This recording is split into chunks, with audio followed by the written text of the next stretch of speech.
Hello, and welcome to The Real American Revolution, a multimedia program to discuss with noted authors and historians what really happened before, during, and after America's War for Independence. Now, my name is Randy Flood, and today my guest is historian Jim Piecuch.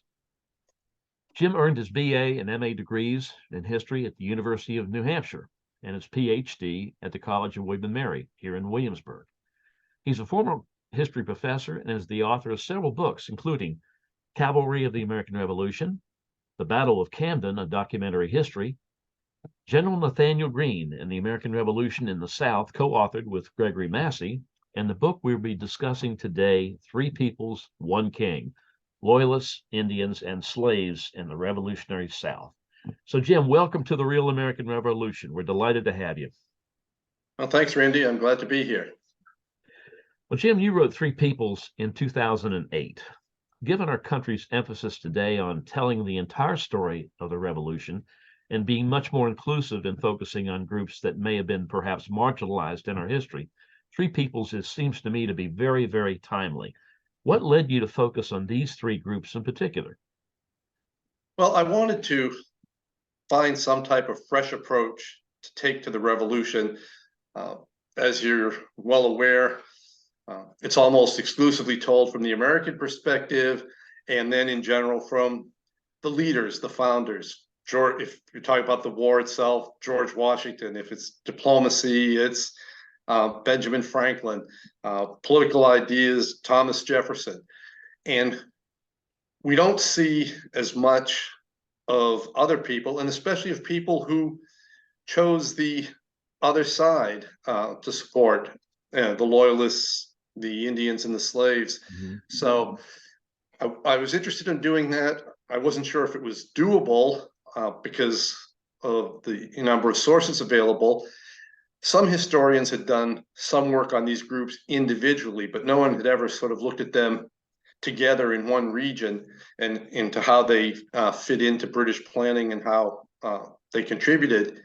So when I realized that there were actually a fairly large number of sources available, I went ahead and wrapped up the project, did the research, and wrote it. Well, it was a timely project now, but I tell you, it was kind of visionary back then when you think about it. You know, you're right. There were not a lot of writers talking about those three groups in particular. Well, most Americans know very little, as you and I both know, about the Revolutionary War in the South, and it's very, very rarely mentioned in our school books. Sometimes it's not mentioned at all, and yet we all understand how important it is to get the overall picture of the American Revolution, of how the Americans gained their independence. But why is that so? Why has there been so little emphasis on the war in the South and the whole Southern theater? And in your opinion, what was the British strategy?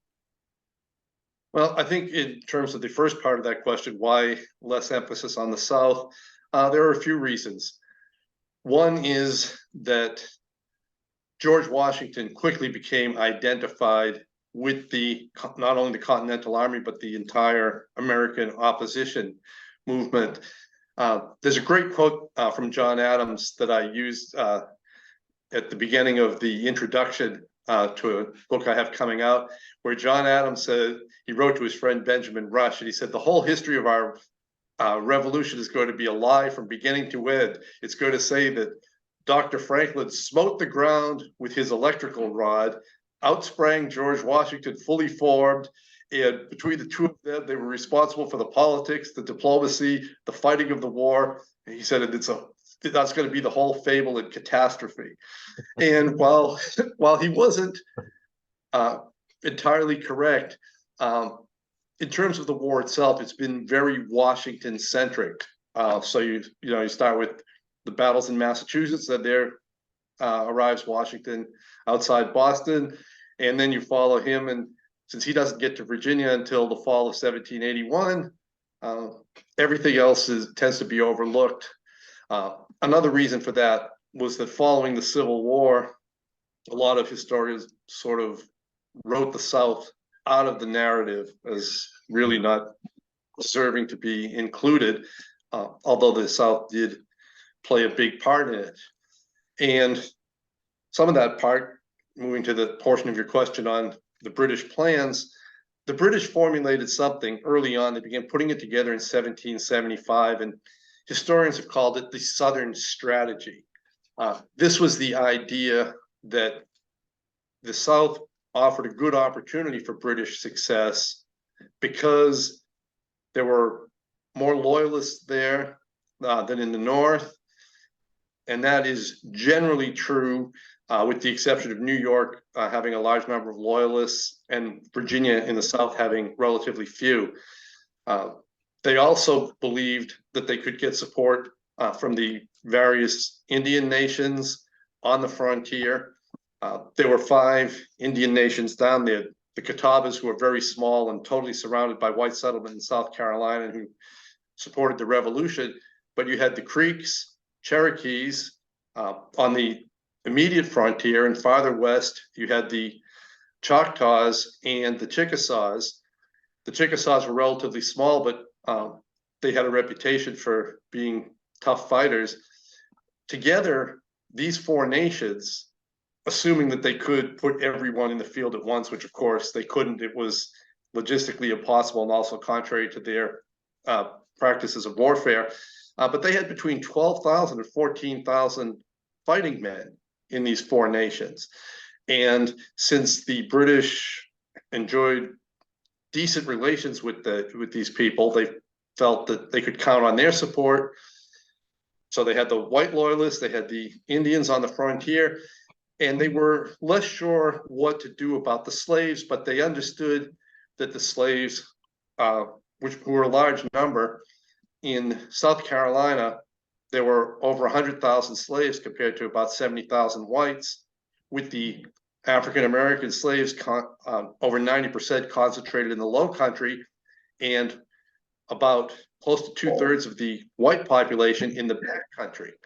So you had a very big slave majority in the Low Country. Georgia was a 50-50 population split.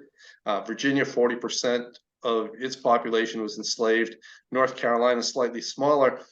And the British kicked around various ideas of how this could help, ranging from full out, let's show up and give these people arms, uniforms, train them, and add them to our force, to, well, if nothing else, they're going to tie down a certain percentage of the revolutionary force to guard against an insurrection. So the idea was that building on these 3 potential sources of strength, that the South was the most vulnerable part of the group of rebellious colonies, and that a move there would be able to accomplish a lot with relatively few resources. Mm-hmm. That's really interesting. Well, I know that, at the outset of the war, we Americans smuggled a tremendous amount of goods in, primarily because of Beaumarchais and Silas Deane collaborating and setting up Rodrigo Hortalis to smuggle French goods and, of course, other goods to us, like arms, ammunition, tents, uniforms, those types of things. And I guess a part of that Southern strategy was to really shut down the ports of America or keep this smuggling from occurring, because obviously the British had enemies all over the world, including France and Spain, and I guess they wanted to cut down a lot on that.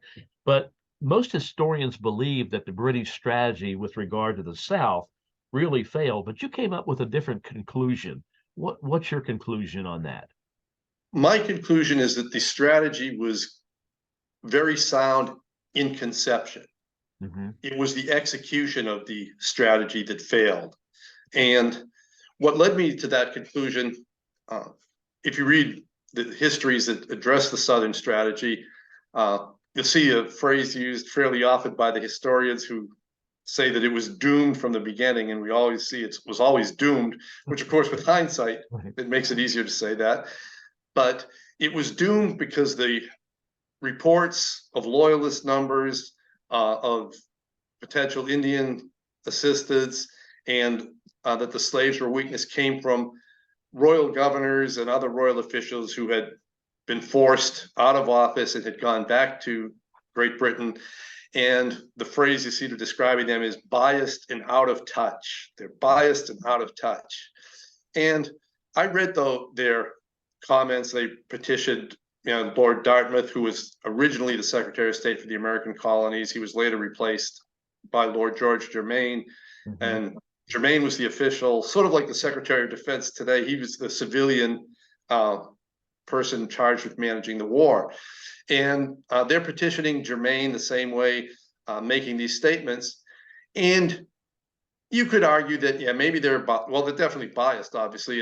And you could say, well, maybe they were out of touch. Lord William Campbell, the royal governor of South Carolina, had never really taken office. He had been sworn in, but Charleston was already controlled by the revolutionaries. He was never able to act from the power of his office. But what I found interesting as I did more research on this is that if you take an account, say that the petition that Campbell and his lieutenant governor and that Governor Wright of Georgia, his lieutenant governor, combined and sent to the British government, if you take their statements of what can be counted on, and then you go back and look at the concerns raised by American leaders who were present in the South. This includes Benjamin Lincoln, who was the Continental Commander in the Southern Department for a couple of years. It includes Governor John Rutledge of South Carolina, Brigadier General Andrew Williamson of the Revolutionary Militia in the backcountry, John Lawrence, the son of planter Henry Lawrence, numerous people. And I actually did this at a talk I gave years ago. I read several quotes from these various documents. I asked people who said this, and they were, oh, it's got to be the royal governors, right? And I said, well, only one is from a royal governor. The others are from Lincoln, Rutledge, Lawrence, Williamson. They're in fact saying the same thing, that we've got to watch for the disaffected, as they refer to the Loyalists, the disaffected in our backcountry. They're dangerous. We've got to watch for the savages, as I usually call the Indians. I don't want to imply that I would agree with that term. In fact, it's an interesting account by a French minor person in the royal household who got involved in a duel and fled to Georgia, and he moved into the backcountry there just before the revolution. And after a short time in the Georgia backcountry, he wrote that he moved in with the Creek Indians because they were more civilized than the white Georgians. Yeah. So savage is a judgmental term that may not apply, but Yeah. and they're saying the same thing. And the large number of slaves we have is a weakness for us. And so they're saying the same thing. So given this unanimity of contemporary opinion, and from people who are on the ground in the South, on the American side, worried about the very thing that the British are considering putting into effect, it really becomes a question, is every single person who commented on this situation wrong? Or are they right? Mm-hmm. And I just found it impossible to believe that every single observer would be wrong, including people who knew these areas well. I mean, Williamson had lived in the backcountry. He had been involved in the revolution from the beginning, and he was, quite well aware of the situation out there. Governor Rutledge knew the state pretty well. General Lincoln had been there for a while, and John Lawrence was born there. And he went to school in England for a while, but these were people who should know, and they all said the same thing. And that's when I realized, yeah, it's there. And when you look, a lot of the support was there. It just wasn't properly used or coordinated. Right. Well, you talked about loyalists. Let's talk about the loyalists. Who were they, and what were their contributions to the British? Okay, the loyalists in the South, they're generally people who live in the backcountry, the interior, closer to the frontier. So in South Carolina, just for example, there are thousands of loyalists, and they're concentrated in the two backcountry districts, Camden and 96. North Carolina has a lot of backcountry loyalists. They also were at present-day Fayetteville, but was then Cross Creek, a large number of Scottish Highland immigrants. Scottish Highlanders tended, wherever they lived, to be heavily loyalist. Some of it is simply political loyalism. These people believe that America is stronger, better, more prosperous, has a more promising future as part of this gigantic, really, which it was, British Empire, which stretches even at this time from India, Africa, Europe, North America. They really think that's a better option. Also, the backcountry people had not really been involved in the early protests, the Stamp Act protests, the Tea Act protests. They had not been affected by it. So they didn't feel that the British had been oppressing them. But when they were asked who was oppressing them, and this became very plain when the revolutionary leaders in Charleston sent William Henry Drayton and two ministers and a couple of backcountry leaders to try to win over the backcountry loyalists. And when you see what these people wrote about their conversations with the loyalists, they did believe they were being oppressed, not by the British government, but in the case of South Carolina, by the planters who dominated the government in Charleston. Mm-hmm. They felt that they were being taxed without adequate representation, that their concerns were being ignored. The same was true of backcountry people in North Carolina. So there are a lot of local resentments at play. We see that, just to give one other example, in New York, in the Hudson River Valley. You have all these big landed estates, the Livingstons and the Rensselaers and whatnot. And these estates are worked by tenant farmers who are barely able to scrape a living, while most of the crops they produce are going to fill the coffers of their landlords. When these people declare for the revolution, a lot of the younger men who are capable among the tenant farmers escape up the Hudson River to join the British, because it's the view, if this person supports this cause and I really, really do not like them, then obviously I should take the other side. Sure. So there's true political loyalty and real, in some cases, devotion to the king as the father of his people and someone who is a benefactor. And in some cases it's combined, or in some cases separate from this resentment, localized resentment. Well, that would explain contributions. In terms of contributions, just quickly, we'll use again South Carolina as the example. The South Carolina Loyalists mount a very effective opposition in late 1775 to the revolutionary government. They take up arms, they surround Williamson's force at 96, they agree to terms.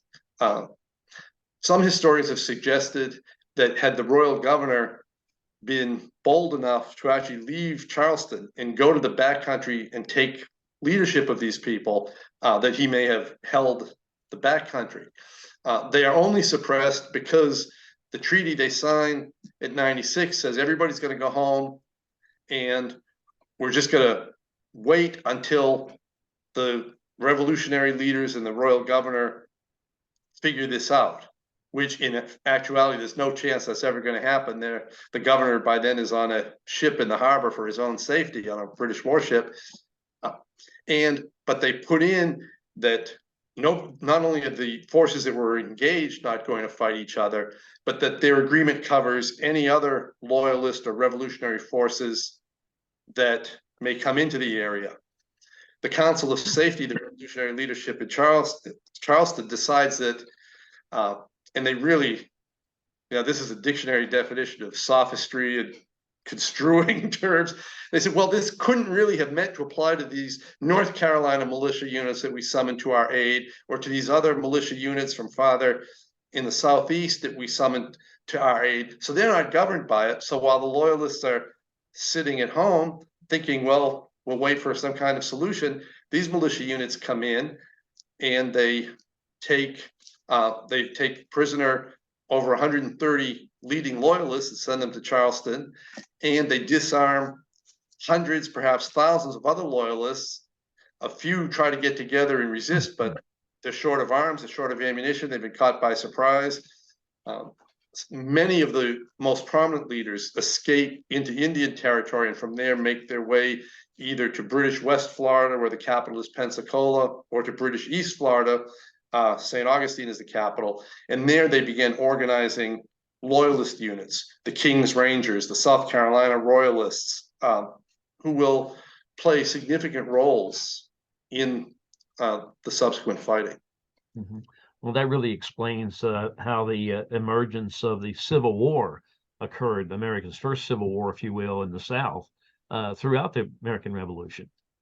Uh, Yeah. Really pretty interesting. Well, in the French and Indian War, let's talk a little bit about the Native Americans. In the French and Indian War, which really preceded the American Revolution, most tribal nations supported the French against the British and their colonies. But in our own American Revolution, the opposite is true. Why did most tribal nations support the British, and what were their contributions? But uh, you're absolutely right. Most of these nations were aligned with the French. The largest nation that was not aligned with the French were the Cherokees. And they actually had sent a significant number of warriors to help in the campaign against Fort Duquesne in 1758. Well, on the way back, after they had captured this fort at the site of what's now Pittsburgh and renamed it Fort Pitt, these British allies are returning south. When they're moving through Virginia, they are actually attacked by some of the colonists who steal their horses and kill some of them. So when they get home, they're furious and they take it out on the nearest colonists, the South Carolinians, and there's the Cherokee War from roughly 1759 to 1761. Mm-hmm. And so the colonists have succeeded in alienating their one major ally, the Cherokees. When the revolution, but between the French and Indian War and the Revolution, the British government takes some significant steps to win the loyalty of the Indians. The trigger for that is Pontiac's rebellion that starts in May of 1763. Mm-hmm. The British realize that it is going to be extremely costly from a military standpoint if they're going to try to dominate the Indians militarily. So they're going to copy what the French did, which was to treat them well and ally with them. This does not sit well with the colonists who want land out there. As an effort to placate the Indians and also keep the colonists farther east where they can be kept under some kind of control and not create trouble on the frontier, they issued the Proclamation of 1763, which says all lands west of the Appalachians are off limits to settlement. Any lands that the Indians still hold east of the Appalachians, and this is something that's overlooked usually when you talk about the proclamation, cannot be sold without the permission of the British Indian agents. They appoint one for the north, one for the south, the boundaries of the Ohio River. The one at the time of the Revolution, the agent for the Southern District is John Stewart. And they give these agents a different responsibility. No longer are they going to represent the colonial interests against the Indians. They are going to protect the Indians from the colonists. Not always easy to do. The colonists are still trading, trying to get land, trying to illegally purchase land. At one point, Jonathan Bryant in Georgia gets a few Indians who've come to trade at Savannah drunk and gets them to sign the land all the way from western Georgia to the Pacific Ocean over to him. And of course, Stewart gets that thrown out pretty quickly. They didn't have that authority anyway. But the Indians have quickly come to realize that while they may not love the British, they're not quite the same as the French in terms of the relationship, that without the British imposing at least some kind of restraint, that the colonists are just going to pour into Indian land. And of course, the colonists don't help themselves. There's a dispute over a land cession in 1773 in Georgia. The Cherokees sell land to the colony of Georgia to pay trading debts. And that's another thing that we should point out that the Indians don't like is the debts. They're trading deer skins, which are very valuable for leather. And these traders, colonial traders, quickly realize that, hey, I'll get these Indians drunk and steal their deer skins. Mm-hmm. In some cases, if an Indian comes in alone and the trader has 3 friends, we're just going to beat him up and steal his deer skins. And if 10 Indians do come with deer skins and they put 150 pounds on the scales, well, they use false weights and it's 120 pounds. And then they look through them. Oh, well, this one's a little defective. That one's a little thin. So we can really only pay you for 90 pounds of deer skins. And the Indians said, well, this is, we need certain number of kettles. We need ammunition for our hunt.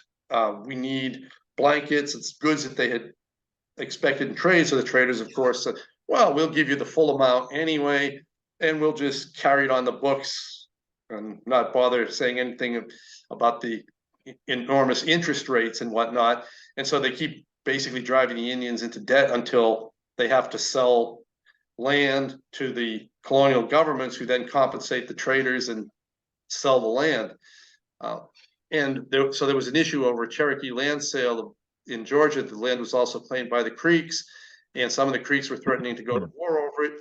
A Creek leader went to speak with the Georgians about it from one of the more peaceful factions. He was killed. The governor ordered the murderer arrested. They arrested the murderer. Crowd broke the murderer out of jail. And so the colonists were not doing themselves any favors. And they'll continue to do this during the war. So the Indian nations realize that they've got to, if they're going to take a position, and they really feel they can't not take a position, it has to be on the side of the British. What becomes a problem is that there's no real coordination. So, for example, we always hear one of the biggest errors. Well, the British incited the Cherokees to strike the southern frontier in 1776. Completely untrue. The British agent Stewart and his deputy to the Cherokees, Alexander Cameron, begged and pleaded with the Cherokees not to go to war until they could be supported. But Dragon Canoe, the Cherokee leader, who was leader of the militant faction, there was a peace faction that was actually headed by his father. He is just so frustrated at the way his people have been treated that he goes to war against the advice of the British. He's defeated, so now the Creeks, the Cherokee refugees, are going to the Creeks, and the Creeks are like, well, maybe we better be a little careful before we do anything. And there's a real misunderstanding on the part of British leaders who think that the Indians are subordinates rather than allies. The Indians consider themselves allies. We'll assist you, but on our terms, which means when it's convenient for us, with the amount of manpower that we feel we can spare. So there's always a problem. A major problem is communication. When Archibald Campbell sails to capture Savannah in late 1778, at the very same time, the message goes to Stewart, who's in Pensacola, to get the Creeks to join Campbell at Augusta. Well, Campbell captures Savannah, gets to Augusta in late January. The ship that left New York has just sailed around Florida and is reaching Pensacola, where Stewart is dying of tuberculosis. His deputies have to go into the interior to all of these Creek towns. The Creeks then have to bring back a lot of their people who are out on the winter hunt, assemble them. Well, of course, by the time they approach Augusta, Campbell has given up on waiting for them and is long gone, just because of the difficulties of communication. So when the Creeks see that the Indians aren't there, or that the British aren't there, they split into parties. There's some skirmishing. They go back. Cornwallis in the South, Henry Clinton is very eager to get the Indian support. Cornwallis decides he doesn't want it. He's going to win the war with straight European frontal attacks against the enemy's main army. So he doesn't want to do anything. And when it's interesting, Thomas Brown, who's a refugee, who went to Florida in 1775 and who commands the King's Rangers, he's now appointed agent to the Creeks and the Cherokees after Stewart's death. In late summer and early fall, he is sending letters begging Cornwallis, the Creeks and Cherokees are ready to move. And who do they want to move against? The over mountain settlements, Watauga, Holston River. Yeah. And Cornwallis says, no, tell the Indians to be quiet. We don't need them. Well, instead of moving against those people, that left those people free to cross the mountains and destroy Patrick Ferguson's detachment and severely demoralize the Loyalists. And by the time there is a move to use them again, the Indians are being drawn to help defend West Florida from the Spanish. So the Creeks and the Choctaws aren't available in Georgia or the Carolinas. And it's just terrible coordination. real failure to understand the conditions, the situation, and to take advantage of it. Mhm. That's such an integral part of the entire American Revolution, but you won't find it in history books. People No, do not simply address that portion of the American Revolution. Well, let's talk a little bit about African Americans. Now, Jefferson wrote our own Declaration of Independence, and he stated that all men are created equal, obviously. But so, why did most African Americans support the British, and what assistance did they provide to them? well, the African American population in the South really understood that they weren't going to get anything in terms of improved treatment, let alone freedom, from the revolutionary leadership there. That's a big contrast to in the North, where some slaves go to court and sue for their freedom in places like Massachusetts. Eventually, Massachusetts and New Hampshire are going to abolish slavery late in the war. So while there's a path to freedom, and that is the key element among these enslaved African Americans, which is the best path to freedom. And in the North, that seems to be the revolutionary movement, where some of these people do take the all men are created equal seriously, at least to an extent where they're willing to move against slavery. In the South, there is no desire to do that. John Lawrence, in fact, will try repeatedly when he realizes that the British are going to be moving against South Carolina to get the state to free a certain number of slaves and arm them to fight the British. He gets the endorsement of first his friend and fellow staff officer to Washington, Alexander Hamilton. Together, they finally convince George Washington, who's very reluctant, but they convince him. Together, they convince the Continental Congress. Congress authorizes, we will pay for the slaves, we'll compensate the owners if they fight to the end of the war without difficulty, without problems, to serve properly. They will have their freedom after the war. And the South Carolina legislature takes it up on several occasions. Benjamin Lincoln, Nathaniel Greene, the generals down there endorse the plan, and it just is overwhelmingly defeated every time it comes to a vote. They're not willing to do this. And the enslaved people know that, and they're also, they have an idea of Dunmore's proclamation. Lord Dunmore in Virginia, very early on in November of 1775, offers freedom to any enslaved people owned by rebels who will come to him and fight. And he gets several hundred. That unit is decimated by smallpox. George Washington, when he learns of this, writes that something has to be done about it. He said, otherwise it's going to be like a snowball rolling downhill. It's going to get bigger and bigger until it's going to crush everything in its way. The British considered this very early on in London. What are they going to do? And there are petitions from some people because there's a growing abolitionist movement in Britain. So there are some people saying, yes, use these slaves and help them get their freedom. There are others saying, no, do not do it. This is horrible, because they still consider the revolutionaries to be their misguided fellow British subjects. And as one person says, do you want to imbrue the slaves' hands in the blood of their masters? We can't do this. It's actually brought to a vote in the House of Commons by a former royal governor of South Carolina, William Henry Littleton, and is defeated, not overwhelmingly, but by a fairly considerable margin. So politicians being politicians, whether it's in 1775 or 2023, Germain comes up with this great idea. He's going to leave it to the generals in the field. That way, if the generals in the field do it and it's a disaster, Germain can say, I never told you to do that. If it works, he can say, see, I gave them the leeway to do that. He's covered. And so it's left in the hands of British officials from the beginning. And of course, a lot of these officers are reluctant to act because at a high level, you're involved in politics and your position depends to some extent on keeping the support of your political patrons. So they will make efforts. Henry Clinton in 1779 at New York issues the Philipsburg Proclamation, which is a abolitionist statement that any slave who comes into the lines will be free to pursue whatever occupation they want.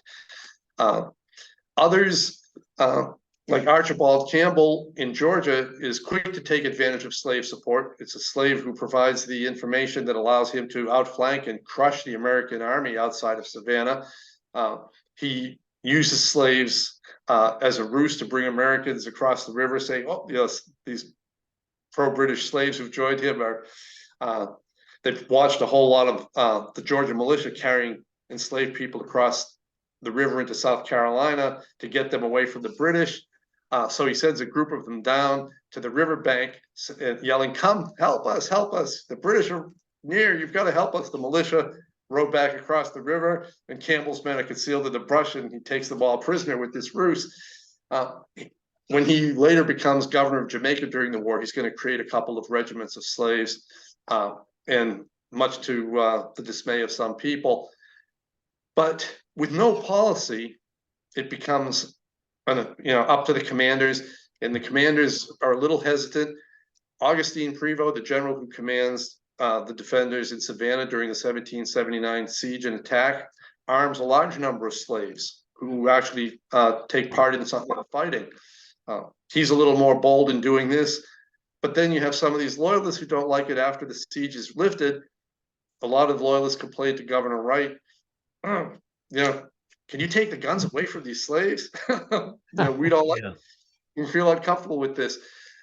So especially after the capture of South Carolina, after Charleston falls, what the British largely do is use these people who come as refugees in what are called the civil departments of the army, which is the quartermaster corps, the hospital corps, as carpenters, as pioneers, which are we would call engineers today, as teamsters in the wagons.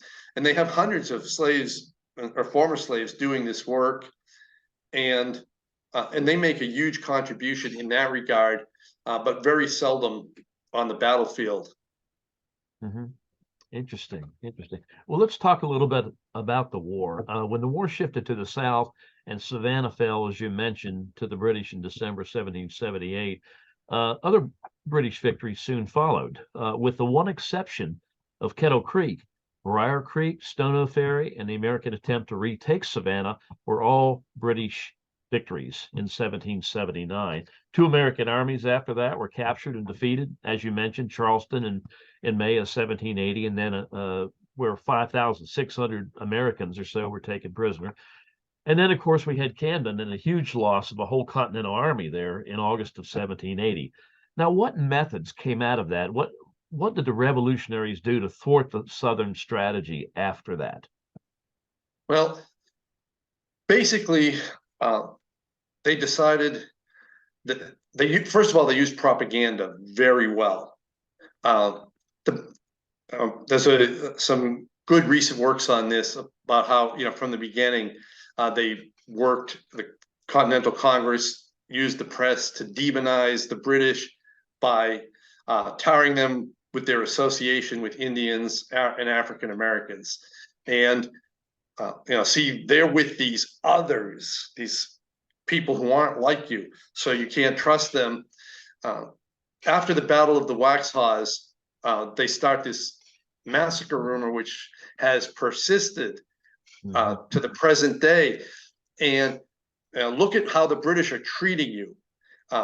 There are all these stories circulating about the British burning homes as they marched from Charleston into the backcountry, which didn't happen. Henry Clinton actually used the phrase that we still hear. I remember hearing as a kid in terms of the Vietnam War, winning the hearts and minds of the people.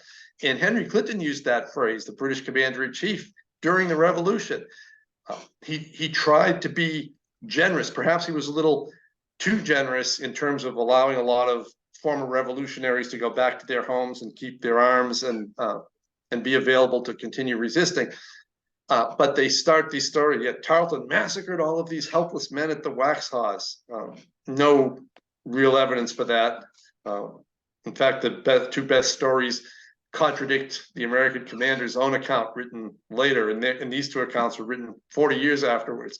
But so they're starting, and look at what the British are they're burning all these houses, they're abusing all these people. Well, they weren't at the time. Later, when that civil war that we talked about broke out in the backcountry, you see revolutionaries and loyalists doing that to each other. And Cornwallis does, by the late summer of 1780, get so frustrated with the partisans that he begins ordering that people who took British protection gave an oath, because under the British understanding, these people committed treason. They came in and took the oath and were pardoned. Now they're being taken in arms and committing treason a second time. Well, how many times are you going to let that go? So then there was some house burning. Major James Weems in the PD region in August and September of 1780, for example. But in general, the revolutionaries spread these stories. There's a story before the Battle of Williamson's Plantation, Huck's defeat, about how the British supposedly found a young man reading his Bible and killed him for no reason. And I can't really find anything contemporary about that. A lot of these stories came later, especially in the early 1800s. You had a lot of anti-British sentiment with the War of 1812, and a lot of people are writing in this era, and these stories are suddenly appearing as reminiscences that they heard from an old person 2 decades before. But so they studied the British are evil, they're doing all this to you. Then they also act in a way that sparks retaliation. So these partisan actions, for example, the British attempt to create a provincial unit with some success in the area east of Camden, South Carolina. Well, these men are riding to Camden on their way to pick up their uniforms and equipment, and they're bushwhacked, and one of the men is severely wounded, has to be put in the hospital. So of course, when they go back, they start trying to figure out, which of their neighbors were involved in this ambush. And so it starts this cycle of retaliation and revenge. And a lot of that is sparked by these partisan maneuvers, which of course are, they're known in Europe, but it's still seen as somewhat contrary to the laws of warfare. And especially when, there's one incident where a loyalist officer talks about some men that they captured and executed, but these men had come into camp and enrolled in the loyalist militia a day or two earlier. They were given weapons and ammunition, and then a couple of days later, they're in a fight, and they recognize these men, and these men, every time they fire, they're yelling towards the loyalists, "Here, take back your damn ammunition." Well, naturally, when they were captured, they didn't get lenience the second time. And then, of course, this could be used. Look at the poor British atrocity. But there are still stories here where I am in Camden, South Carolina, supposedly that, a dozen people were being hanged every day next to the Kershaw house. It's just not true. Yeah. But these stories, so this circulation and then the actual atrocities back and forth that continued to spiral out of control really sparked a resistance to British rule among people who were wavering. Also, when Horatio Gates came back down, he's destroyed at Camden, but as Lord Rawdon, one of the British officers, wrote, he said it revealed to us a fund of disaffection we never knew existed. A lot of people were willing to make peace. They thought Congress had abandoned them. When another Continental Army comes down to their rescue, yes, it's destroyed, but it shows that they're not abandoned. Well, it's worth staying in the fight. And then again, with British failure to coordinate resources, Cornwallis, for example, tells Patrick Ferguson, the inspector of militia, not to do anything with the militia until he comes up with a plan. Now, Clinton already had formed a plan for the militia, but since Cornwallis didn't like Clinton, he was going to come up with his own plan, which turned out to be almost identical. So for 3 weeks, while Ferguson can do nothing with the Loyalist militia, people like Marion and Thomas Sumter are organizing their militia and starting to strike. And they're being pretty effective, I guess. The whole partisan warfare was extremely effective in the South. Yeah, Marion especially so. He was very good at picking his spots, and he very wisely targeted the Loyalist militia units. Very seldom early on did he engage regular British forces. He targeted the Loyalist militia as they were trying to form and organize, and prevented them from becoming effective by that. Sumter was Sumter had a great ability to get men in the field, but he was like always leading with his chin. He was, take heavy losses, Yeah. but he kept men in the field, and he wore down the British and the Loyalists. Well, he didn't Sumter also have an incentive that if he would raid a loyalist plantation or so, he would actually free the slaves, but actually they would be free for several minutes because then he would be assigned to some of his troops as an incentive to stay aboard his command. Yeah, it was called Sumter's Law. Marion actually was told by Governor Rutledge to adopt it, and Marion refused. But what it was, in order to get and keep recruits, any recruit, depending on their rank, would receive compensation as what we call an enlistment bounty. But instead of in cash, it would be in enslaved people that Sumter had captured from Loyalists. Yeah. So, and that, of course, encouraged recruiting for him. Of course, of course. Well, you'd mentioned about some of the rural governors leaving. When they fled the colonies at the outset of the war, I guess they really told King George III and his ministers that the South could be won if the British would put a little bit more emphasis, like sending troops, concentrate their areas, in their areas of importance, and Southerners would rise up and take back from the provincial governments their colonies. What errors did the British make that resulted in the poor execution of those plans?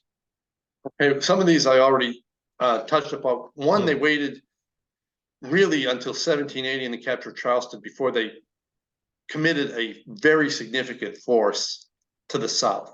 The force in Georgia that captured Savannah was barely capable of holding its own against the Americans.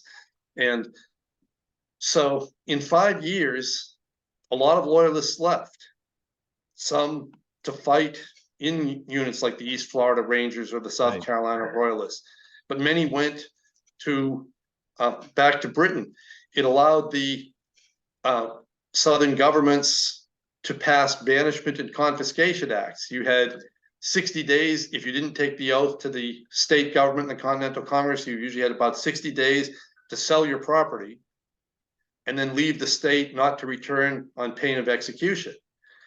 This cleared out a lot of loyalists. One South Carolina official said, "We've sent forth cargoes of loyalists since we passed this law." And of course, these loyalists were lost a lot of their wealth, because if you've got to sell in 60 days to somebody who's your enemy, and that's why they're staying, they're not going to give you top dollar for your house or your acreage or your livestock. They're going to, you'll take whatever you can get for it to pay passage to Britain or to another colony. And it gave, that gap in time gave the Americans time to build on existing structures, the revolutionaries. So after the British captured Charleston, Marion doesn't have to build a militia from scratch like Ferguson has to do on the Loyalist side.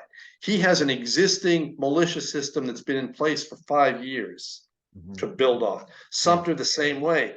Andrew Pickens, when he finally decides to join the revolution, he can build on these structures. The British have to create these from scratch. And as I mentioned with Lord Cornwallis, he's not too concerned with organizing militia. He's not an administrator. He wants to go out and go head to head with the enemy army. He just doesn't have the personality to deal with that. He doesn't want to use the Indians. He doesn't really do anything about the enslaved people. His idea, find the enemy and make a frontal attack. Yeah. The other thing, he makes a mistake, and Henry Clinton said this, that I always feared that Cornwallis would be beaten in detail. When troops are outside of Cornwallis's immediate field of vision, it's like they no longer exist. So when Ferguson is on Kings Mountain and writing to Cornwallis for assistance, none is sent. And Cornwallis later blames Tarleton. Well, he didn't want to go. Tarleton says, I was ready to go. They ended up not getting along after. When he sends Tarleton to Cowpens, Tarleton takes a lot of heat for Cowpens. But in fact, when Tarleton wrote with his plans to Cornwallis 3 days before the battle, he said, it would be great if you could take your army up the other side of Broad River and get behind Morgan. Right. Cornwallis writes back to him that day and says, you understand my sentiments exactly. I will be making the move. So Tarleton attacks at Cowpens. believing that Cornwallis is somewhere nearby. Cornwallis hasn't left camp in those 3 days, and he hasn't taken the time to write a note and say, "Oh, by the way, I'm still where I am. Don't expect any help from me." So it allows the Americans to concentrate against portions of the British Army, and that is a problem as well, because the British have a finite supply of troops, especially having to deal with war against France and Spain, and in 1780 Holland.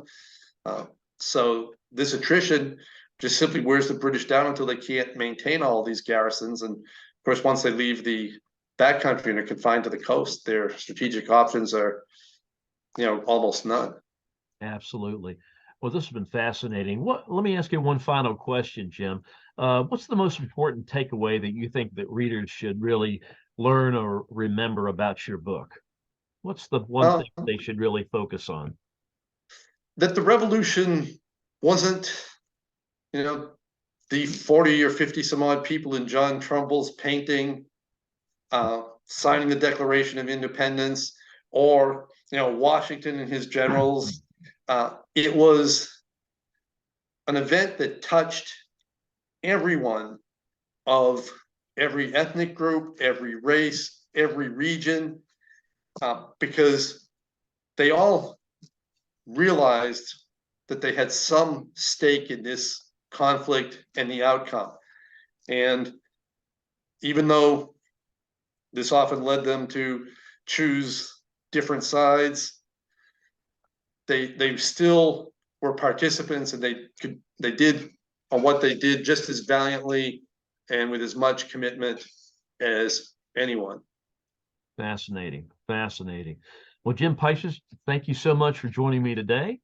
To our viewers and listeners, I've been talking with historian Jim Piecuch, author of Three Peoples, One King, Loyalists, Indians, and Slaves in the American Revolutionary South in 1775 to 1782, an excellent book available on Amazon and A-Books. So join us again next time for another exciting interview with an outstanding historian about the real American Revolution. So long for now.